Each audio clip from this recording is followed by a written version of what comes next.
Hello all, welcome to Rani Amma kitchen. How are you all అండి? ఈరోజు మనం రాణి అమ్మ కిచెన్లో ఆవకాయ పచ్చడి చేసుకోబోతున్నామండి. చాలా చాలా టేస్టీగా.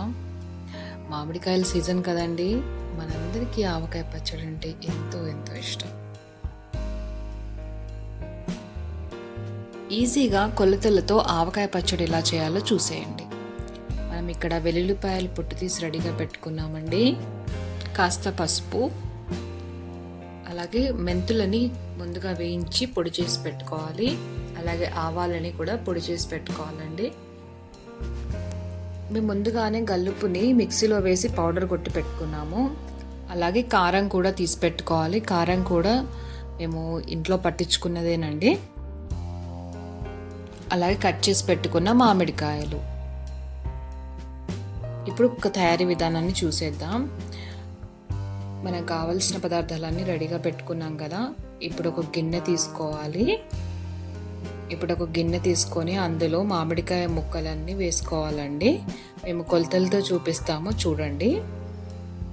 ఇప్పుడు ఇందులో ఒక 4 కప్పులతో మామిడికాయల ముక్కలు తీసుకుందాము. 1 2 3 అలాగే 4. ఇప్పుడు 4 కప్పులతో మామిడికాయ ముక్కలు తీసుకున్నాం కదా. ఇప్పుడు ఇందులో ఒక 1/2 కప్పు ఆవపిండి తీసుకోవాలండి. ముందుగానే ఆవాలని మిక్సీలో వేసి పొడి కొట్టుకున్నాము.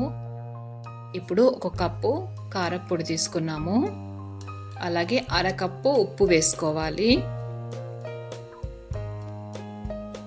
ఇప్పుడు ఇందులో ఒక 1/2 టీ స్పూన్ పసుపు యాడ్ చేసుకోవాలి. అలాగే 2 టేబుల్ స్పూన్ల మెంతుల పౌడర్ అండి, జీలకర్ర కాదు. మెంతులని కాస్త వేయించుకొని పొడి చేసుకొని వేసుకోవాలి. అలాగే మనకు కావాల్సినన్ని వెల్లుల్లిపాయలు పొట్టు తీసుకున్నవి వేసి పెట్టుకోవాలండి. అలాగే 1 టేబుల్ స్పూన్లు మెంతులండి, పచ్చివే వేసుకోవాలి.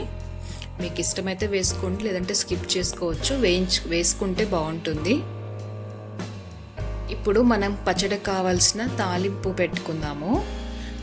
స్టవ్ మీద మూకుడు పెట్టేసుకొని మనం ఏ కప్పుతో అయితే మామిడికాయ ముక్కలు తీసుకున్నామో అదే కప్పుతో 2 కప్పుల నూనె వేడి చేసుకోవాలి. మేము ఇక్కడ పల్లి నూనె వాడుతున్నామండి. మీరు పప్పు నూనె కానీ ఇంకేదైనా నూనె మీకు ఏది ఇష్టమైతే అది వాడుకోవచ్చు. సో నూనె కాస్త వేడెక్కనివ్వాలి. నూనె వేడెక్కాక ఇప్పుడు ఇందులో ఒక 2 టేబుల్ స్పూన్ల ఆవాలు, కాస్త ఆవాలు చిటపటలాడాక ఇప్పుడు ఇందులో మనము క్రష్ చేసి పెట్టుకున్న కచ్చపిచ్చగా మనం మిక్సీలో వేసుకోవచ్చండి వెల్లుల్లిపాయల్ని. ఆ పేస్ట్ కూడా వేసుకోవాలి. అలాగే 2 టేబుల్ స్పూన్ల జీలకర్ర వేసుకోవాలి. ఇప్పుడు స్టవ్ ఆఫ్ చేసేయాలండి. స్టవ్ ఆఫ్ చేసి మూకుడు దించేసేయాలి. ఇప్పుడు ఆ నూనె వేడికి అవి వేగిపోతాయి. ఇప్పుడు పూర్తిగా చల్లారనివ్వాలండి. వేడి నూనె అస్సలు కలపకూడదు పచ్చడిలో, పచ్చడి పాడైపోతుంది. సో ఇప్పుడు పూర్తిగా చల్లారనివ్వాలి. చల్లారనివ్వమంటే ఫ్రిడ్జ్లో పెట్టకూడదండి, రూమ్ టెంపరేచర్లోకి రావాలి. అలాగే పూర్తిగా చల్లగా అవ్వాలి. సో ఇప్పుడు నూనె చల్లారే లోపు మనం ఇది పచ్చడిలో వేసుకున్న మసాలాలన్నీ బాగా కలిసేలాగా కలుపుకుందాము.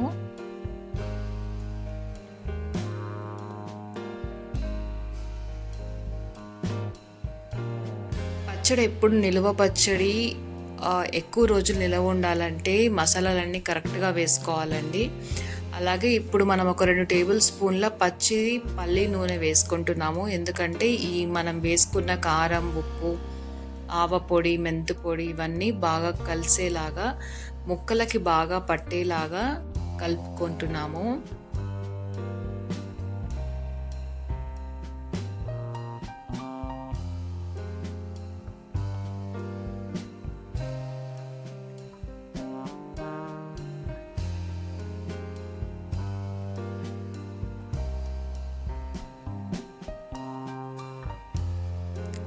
ఇప్పుడు మనం వేసినవన్నీ బాగా కలిసాయి కదండి. ఇప్పుడు ఇందులో మనం ముందుగానే తాలింపు పెట్టుకున్న నూనె అవంతా చల్లారిపోయిందండి. ఇప్పుడు ఈ నూనె అంతా మనం కలిపి పెట్టుకున్న పచ్చళ్ళ ముక్కల్లో కలిపేసుకోవాలి.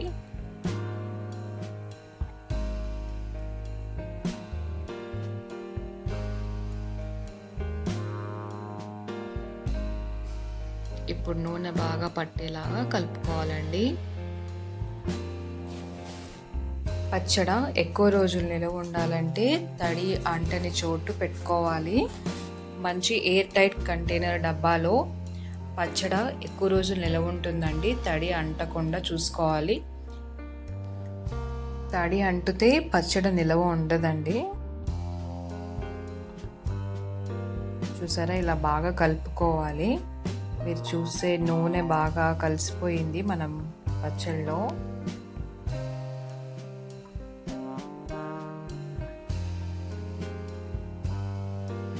ఇప్పుడు మనం కలుపుకున్న పచ్చడిని ఒక ఎయిర్ టైట్ కంటైనర్ డబ్బాలోకి తీసి పెట్టుకోవాలండి. నూనె బాగా తేలాలి అని అంటే ఒక 3 days అలానే పెట్టాలండి. 3rd డేకి తీసి చూస్తే నూనె బాగా పైకి తేలుతుంది. సో 3rd డేకి రుచి చూడొచ్చు. మనం ఇప్పుడు పచ్చడిని డబ్బాలోకి తీసి పెట్టుకుందామండి. చక్కగా తుడిచి ఆరబెట్టుకున్న డబ్బాలోకి తీసుకుంటున్నాము.